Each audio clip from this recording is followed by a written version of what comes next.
Serena Cole only wanted to close her eyes for 5 minutes after her night shift. But when she woke up, she found herself wrapped in a cashmere blanket under the gaze of Julian Mercer, the coldest CEO in New York. He didn't fire her, didn't call security. He simply whispered one sentence that turned her entire life upside down. What was that sentence?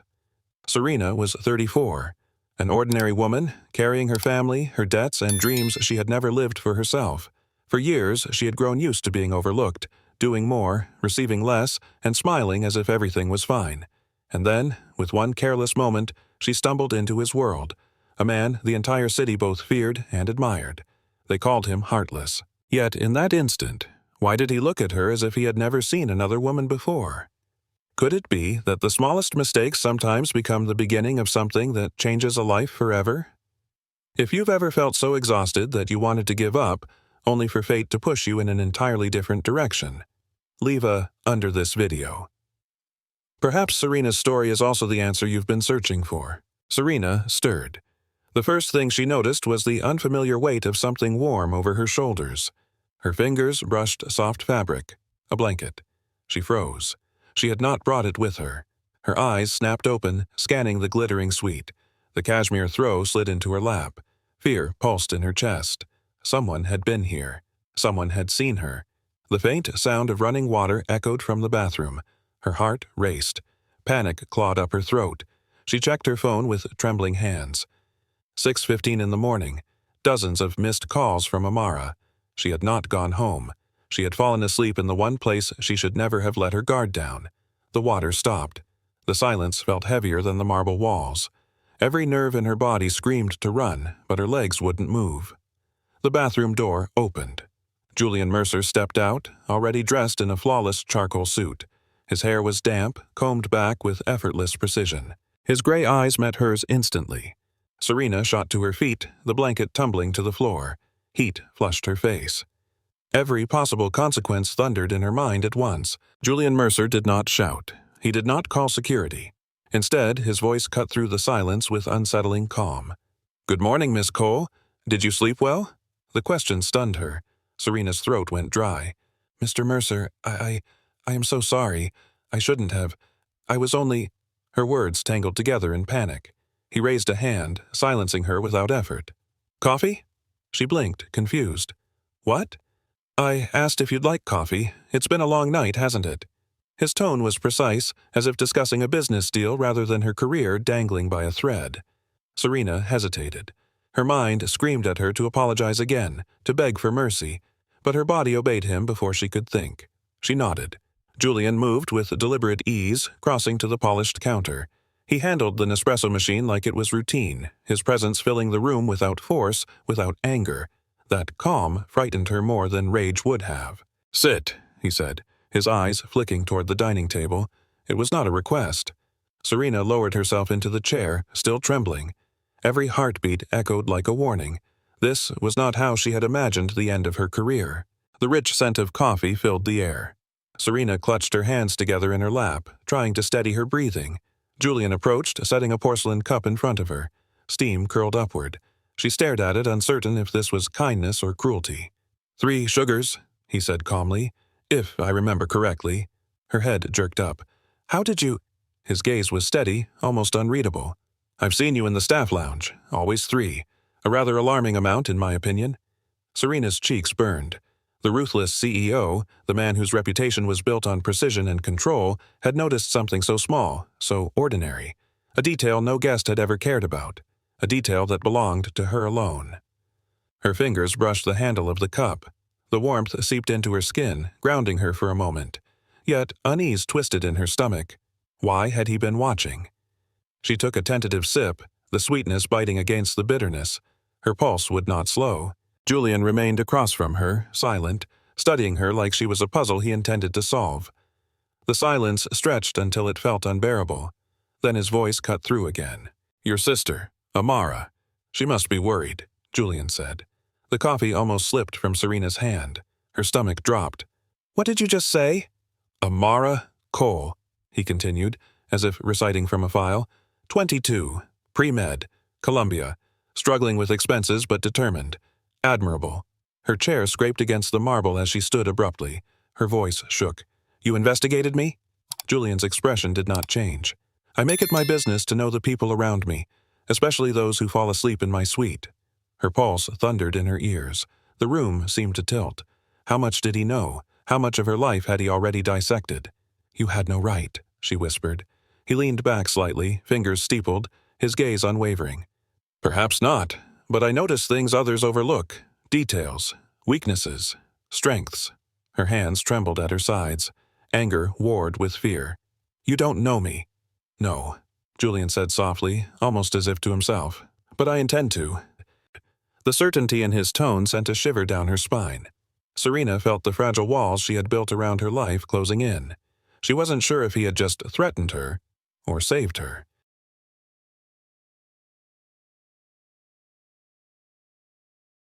Julian's silence lasted a moment longer, then he spoke with a calm certainty that chilled her. "The medical debts from your parents' accident. They've been cleared." The words hit Serena like a blow. Her breath caught. What are you talking about?" He leaned forward slightly, eyes fixed on hers. "The collection agencies, the hospital balances, they no longer exist. You are free of them." Her body shook as though the ground had shifted. For years, those debts had been a chain around her neck. Every shift she worked, every meal she skipped, every dollar she saved. All of it was for those numbers that never disappeared. Tears burned her eyes before she could stop them. Relief crashed through her chest. But shame followed quickly, like a shadow. She pressed her hands against her face, unable to hold it in. "You can't just do that," she whispered through trembling lips. "You can't erase my life without asking me." Julian's expression didn't change. "I considered it compensation." Her head snapped up. "Compensation for what?" "For giving me something I had almost forgotten existed." The weight of his words pressed down harder than any debt ever had. Her tears dried into fire. Serena rose to her feet, fists clenched at her sides. "I don't need your charity," she said, her voice breaking but strong. "I have managed on my own. I don't need you swooping in and buying my dignity." Julian remained seated, his gaze sharp as steel. "You call it charity," he said quietly, "but I call it survival. You're drowning, Miss Cole, and I don't stand by and watch people drown." Her chest tightened. "You don't know me. You don't know what I've endured. I can work harder. I can figure it out." His tone softened, but his eyes never wavered. "You already work 60 hours a week. You haven't taken a day off in 8 months. You send half your paycheck to Amara. You skip meals to keep her safe. I know enough to see the truth. You are exhausted. You are breaking." Serena shook her head, panic and fury mixing inside her. "You have no right." Julian finally stood, his height towering over her. "No," he admitted, "but I have the means, and I will not apologize for using them." The air between them crackled with something neither of them wanted to name. The tension hung heavy until Julian spoke again, his voice low, measured. "Dinner. Tomorrow evening." Serena blinked at him, stunned. "Dinner?" "Yes," he said simply. "With me." Her mouth opened, then closed. This man had dismantled her pride, erased her debts, and now he was asking her to dine with him? She almost laughed from the absurdity, but no sound came out. "I don't understand," she whispered. "Then come," Julian replied. "Perhaps you will." Every instinct screamed at her to refuse, to run, to protect herself from whatever game he was playing. But another part of her, quieter, more dangerous, was curious. Why would a man with empires in his hands waste time on her? Her pulse throbbed in her throat. She forced herself to breathe. "One dinner," she said at last, each word heavy with warning. Julian's lips curved, not quite a smile, but close. "One is enough." He moved toward the window, his figure outlined by the city lights. Serena sat frozen in the chair, clutching the cup of coffee, still hot in her trembling hands. She didn't know what terrified her more, saying no to him or saying yes. The next evening, Serena braced herself for chandeliers and crystal glasses. But when Julian's car stopped, she realized they weren't at a restaurant at all. The ocean breeze hit her first. Santa Monica Pier glowed with carnival lights, alive with laughter and music. Her eyes widened. This is where we're eating?" Julian's expression remained unreadable. "You said once you had no time to enjoy the city. Tonight, you will." He led her past children holding cotton candy, past couples leaning into each other, until they reached a small food truck near the pier. The scent of grilled meat and onions filled the air. "One burger, everything on it," Julian said to the vendor, his deep voice strangely casual. Serena stared at him in disbelief as he paid with a $100 bill, telling the man to keep the change.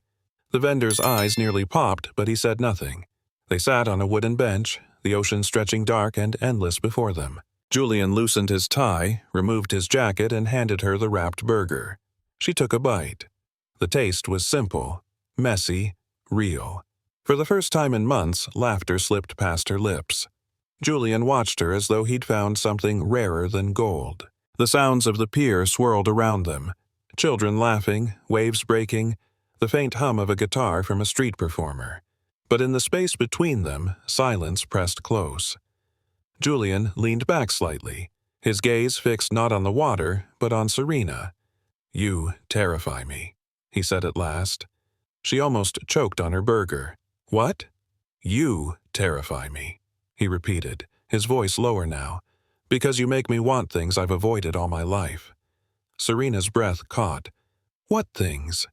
His eyes, cold steel in every boardroom, softened into something unfamiliar. Connection. Authenticity. Peace. The truth. She stared at him, struck by the raw honesty in his words. This was not the Julian Mercer the papers described. Not the ruthless empire builder. This was a man admitting weakness, and in doing so, revealing strength she had never imagined. Her heart thudded painfully. Part of her wanted to push him away, to protect herself. But another part leaned closer, drawn to the cracks in his armor. Julian's gaze did not waver. "For years, I've controlled everything. Everyone. But you undo me." Serena lowered her eyes, terrified of what she might feel if she looked too long.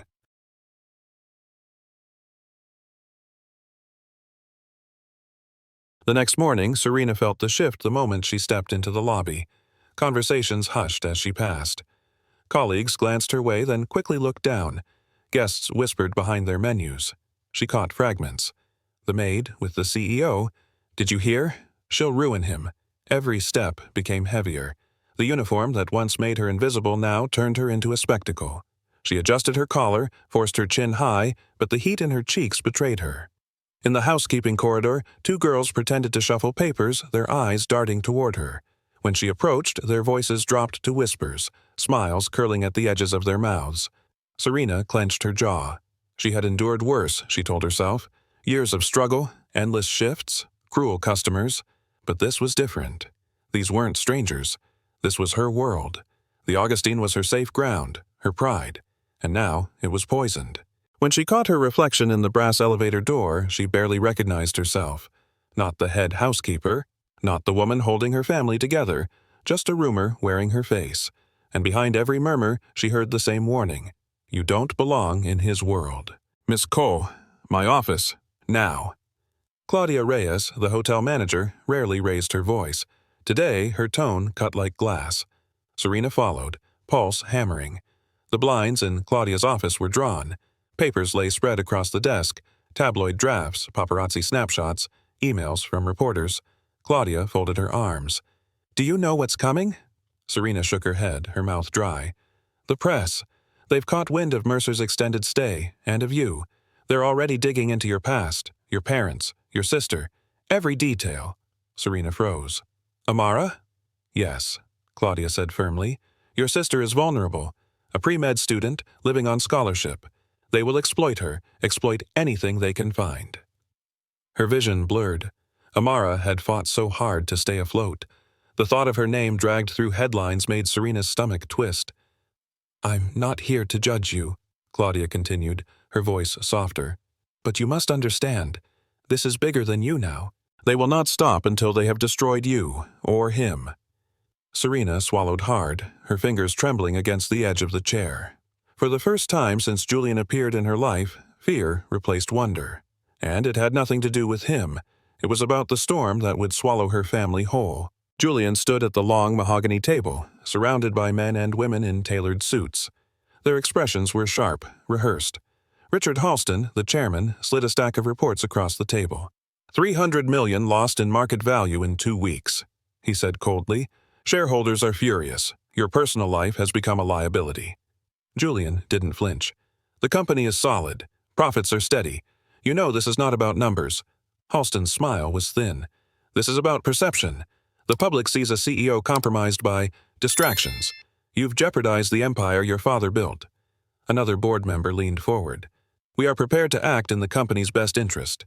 Step down gracefully, Julian, or we will make it public." The words rang like a verdict. He knew this battle was coming, but not like this, not with Serena at the center. For years he had faced hostile takeovers, market crashes, rival billionaires. But never had he faced the weight of an entire board turning his private choices into a weapon. He sat back in his chair, jaw tight, eyes unreadable. "So this is what it comes to," he murmured, and for the first time the empire felt fragile in his hands. Serena's phone buzzed with a single message from Julian. "Emergency board meeting. Don't worry," but she did. The whispers, Claudia's warning, the headlines, it all circled back to her. She saw the look in the staff's eyes, the hunger in the tabloids, the weight pressing down on him. By the time she reached her small apartment, Amara was waiting. "Liv, what's happening? People are saying you're with him. That billionaire Mercer?" Serena's throat tightened. "It doesn't matter. What matters is you, your studies, your future. I won't let them drag you into this." Amara frowned. "But you love him." The word stung like a wound. Serena turned away, staring at the peeling paint on the wall. Love isn't enough when the world wants to tear you apart. She spent the night pacing, thinking of his face, of his confession on the pier, and of the boardroom where men with power could crush him simply because of her. By dawn, her decision hardened. She couldn't let him sacrifice everything, not for her. With trembling hands, she packed her bag. She would end it before the world did. And with each folded shirt, she felt a piece of her heart shatter. He found her before she could vanish.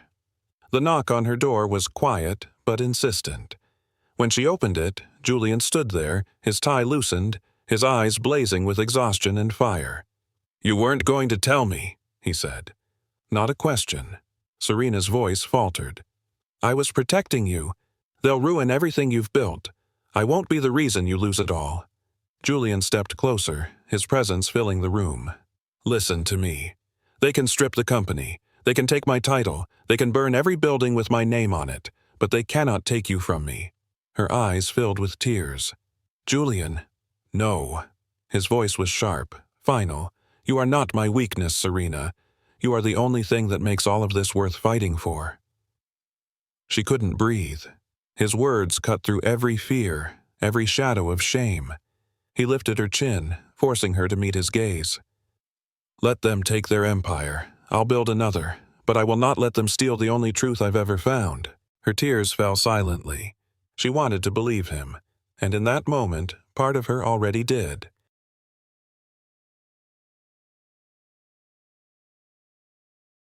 It started with a headline splashed across the New York Post. "Hotel Maid Seduces Billionaire CEO." The photo was grainy, but unmistakable. Serena laughing in the glow of Santa Monica lights, Julian's jacket around her shoulders. The article dripped with cruelty. It painted her as a social climber, dragging Amara's name into paragraphs about scholarships, family debts, and their parents' accident. By noon, the story had spread everywhere. Staff whispered in corners. Guests scrolled on their phones, then looked up at her with barely veiled contempt. Amara called in tears. "They're saying I'm only in school because of you, because of him. Serena, what do I do?" Serena pressed the phone to her chest, unable to answer. Her life had been stripped bare. Every sacrifice, every night she had gone hungry to pay tuition, twisted into a scandalous narrative. For the first time, she wished she had never closed her eyes in that suite, because now the world was awake, and it was watching her burn. And worse, Julian was at the center of it too. The following day, cameras swarmed the glass doors of Mercer Tower. Journalists shouted questions, their voices echoing through the marble lobby. Julian walked through them like a soldier marching to war. His statement was brief, delivered in the boardroom with his directors and the press waiting outside. "I will be stepping down as Chief Executive Officer of Mercer Holdings, effective immediately." The words rippled like shockwaves.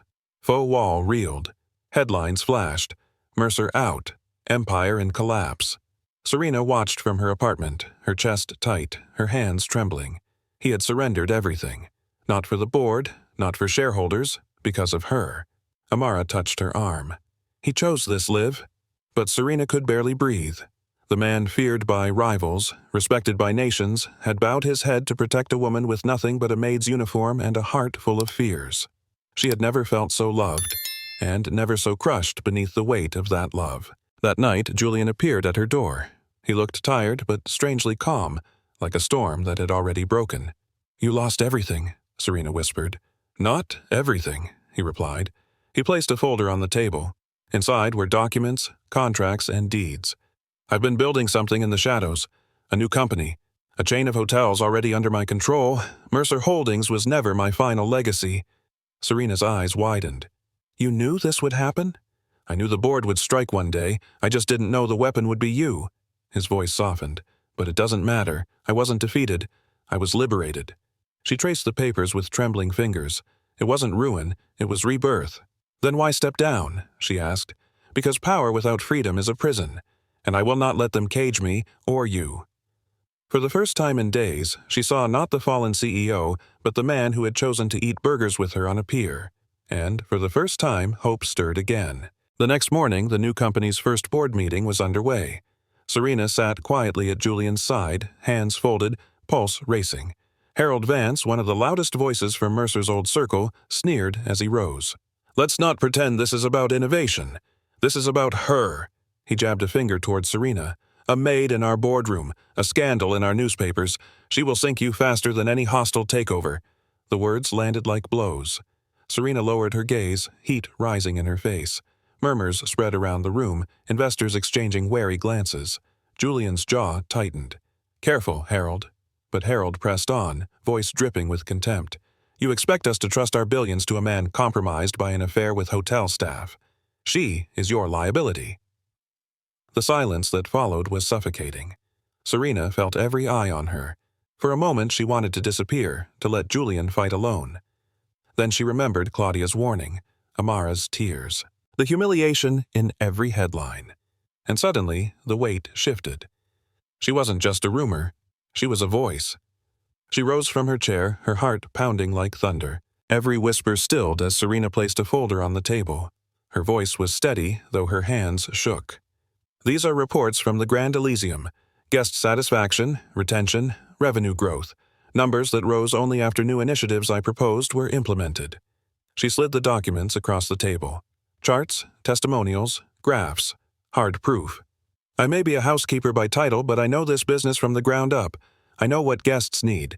I know what employees fight for. And I know what it means to work for something bigger than yourself." The room was silent. Even Harold's sneer faltered as he scanned the papers. Julian's eyes never left her. "This company isn't weak because of me," Serena continued. "It's stronger, because for once, someone here remembers the people behind the profit." Her words hung in the air, heavy and undeniable. Then, slowly, one of the investors nodded. Another followed. The tide in the room shifted.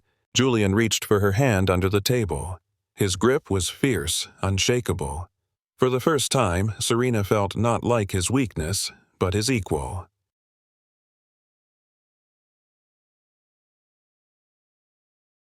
The boardroom was still vibrating with Serena's words when a new voice cut through the silence.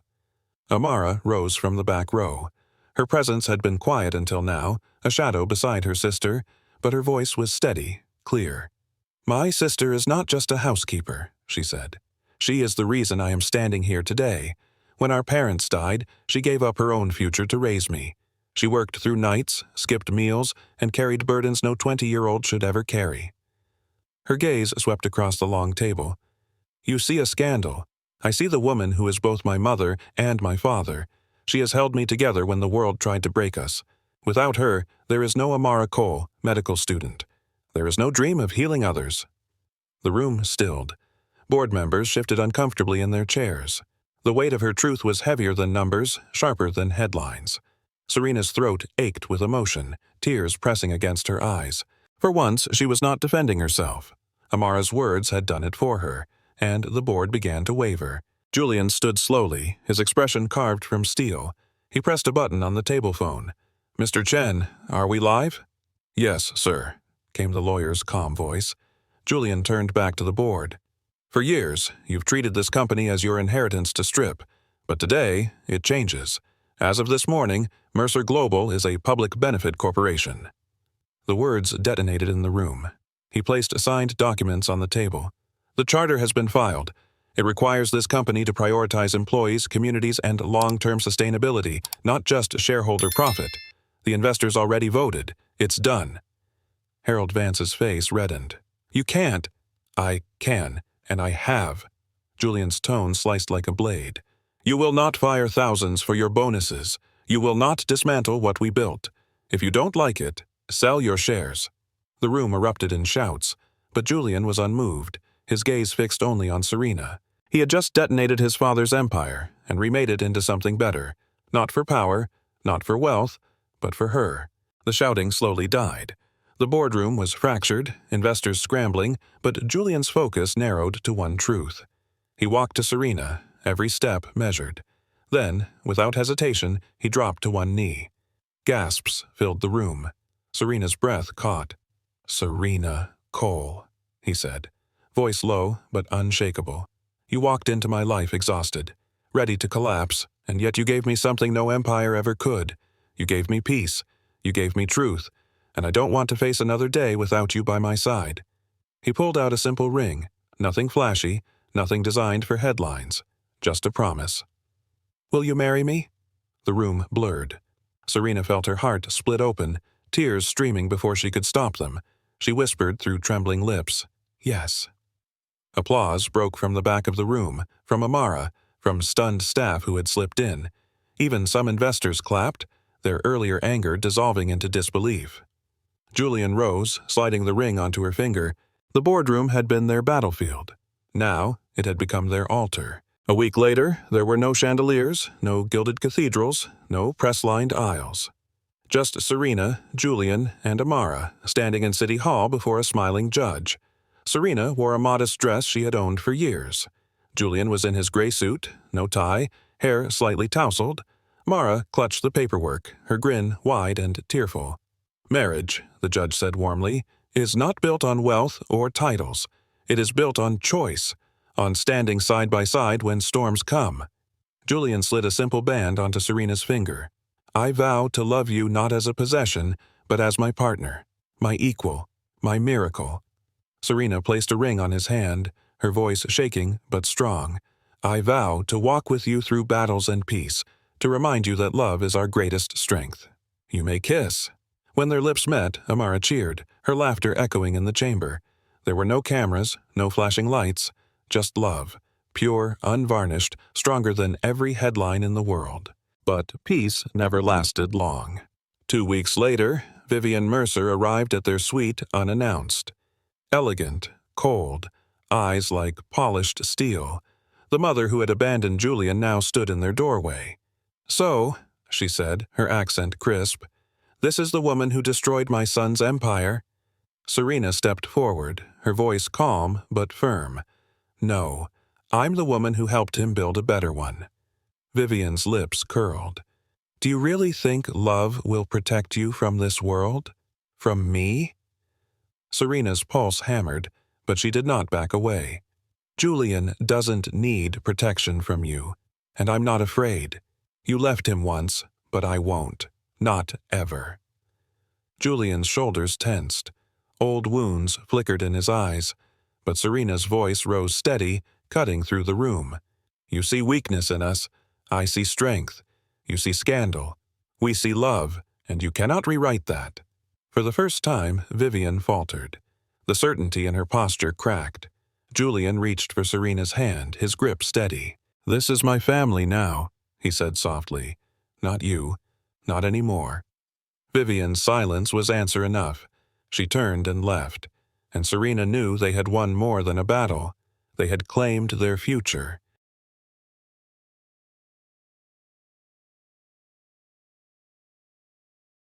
The door had barely closed behind his mother when Julian finally let himself breathe. His shoulders sagged, his composure cracking. For years he had carried her absence like an unspoken scar. Serena touched his arm.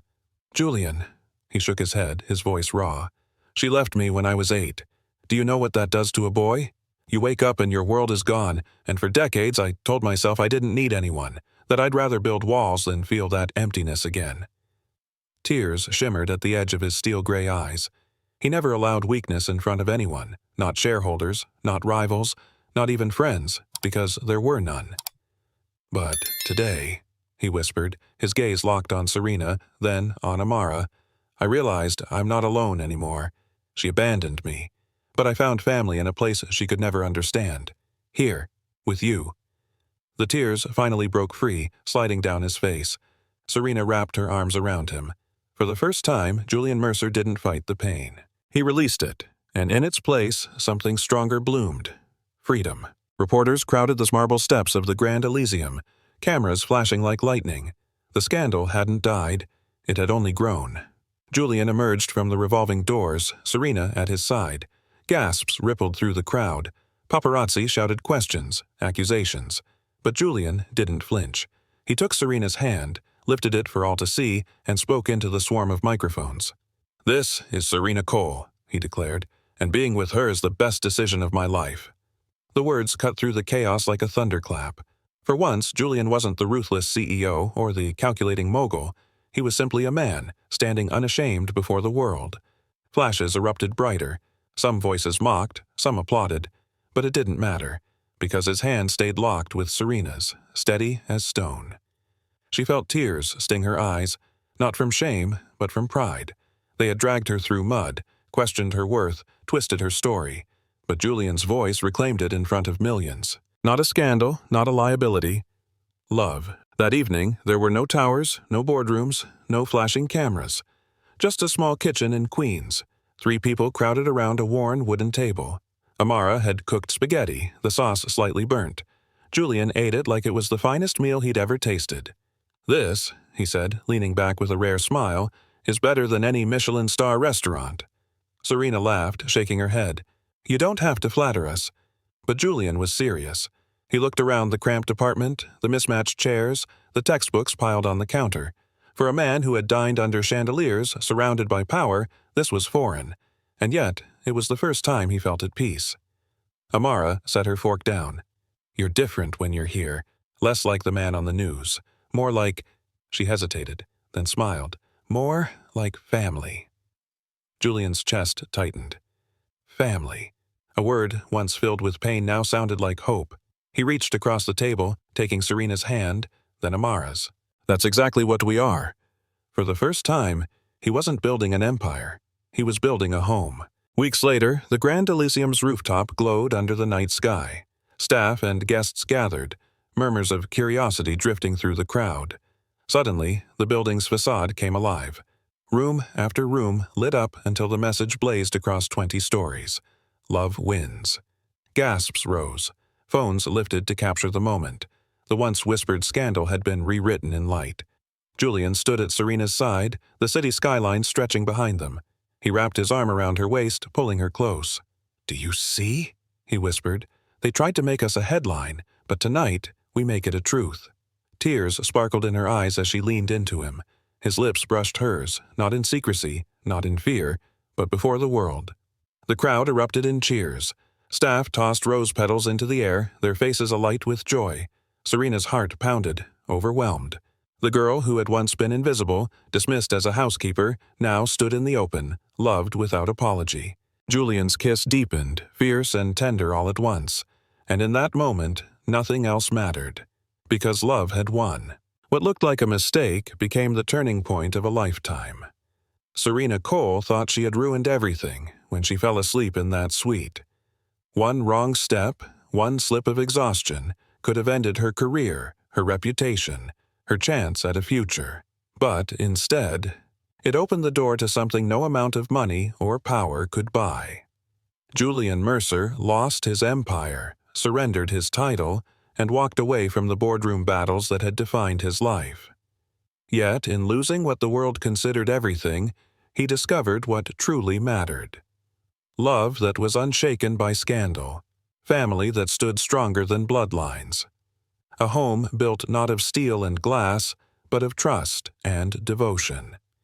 Empires rise and fall. Fortune and fame can be stripped away in an instant. But when love endures, it becomes the only treasure worth keeping. For Serena and Julian, the world's judgment no longer mattered, because they had each other. They had Amara. They had a future that could not be measured in wealth or titles. And so, what began as a mistake ended as a miracle. Sometimes the greatest blessings arrive when we least expect them.